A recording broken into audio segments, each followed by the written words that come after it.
এবারের অভিযাত্রার পথে নেমেছে 1,13,000-এরও বেশি গবাদি পশু। উত্তর পশ্চিম চীনের শিনচিয়াং এখন এক বিশাল অভিযাত্রার সাক্ষী। শীতের চারণভূমি ছেড়ে বসন্তের নতুন ঠিকানায় পাড়ি জমাচ্ছে লাখো গবাদি পশু। এটি কেবল একটি স্থানান্তর নয়, বরং মেষ পালকদের সারা বছরের আয়ের প্রধান ভিত্তি। প্রতিকূল আবহাওয়ার মধ্যে এই হাজার হাজার প্রাণীর যাত্রা কিভাবে সফল হচ্ছে, চলুন দেখে নেই প্রতিবেদনে।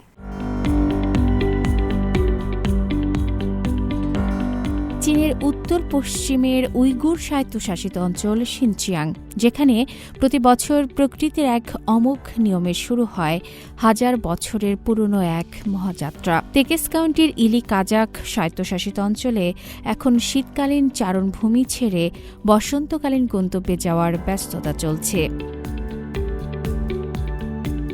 এবারের অভিযাত্রার পথে নেমেছে 1,13,000-এরও বেশি গবাদি পশু।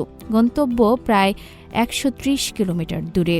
কয়েকদিন ধরে চলা এই দীর্ঘ পথে মেষপালকদের পাড়ি দিতে হয় দুর্গম পাহাড় আর খাড়া ঢাল।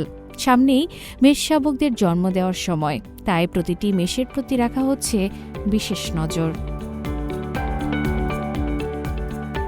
এই দীর্ঘযাত্রা সবার জন্য সমান নয়। বয়স্ক এবং দুর্বল মেষগুলোর জন্য করা হয়েছে বিশেষ ব্যবস্থা।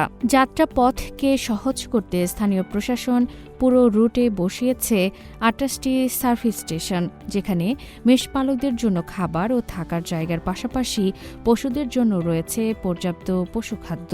হাড় কাঁপানো শীত আর আচমকা তুষারপাতের মধ্যেও সরকারি সহায়তায় এগিয়ে চলছে এই যাযাবর কাফেলা।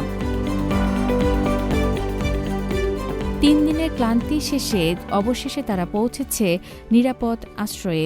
মার্চের মধ্যেই শেষ হবে এই বিশাল স্থানান্তর।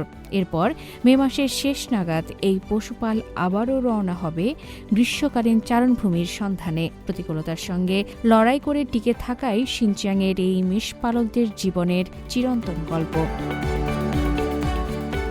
আফরিন মিম, CMG বাংলা।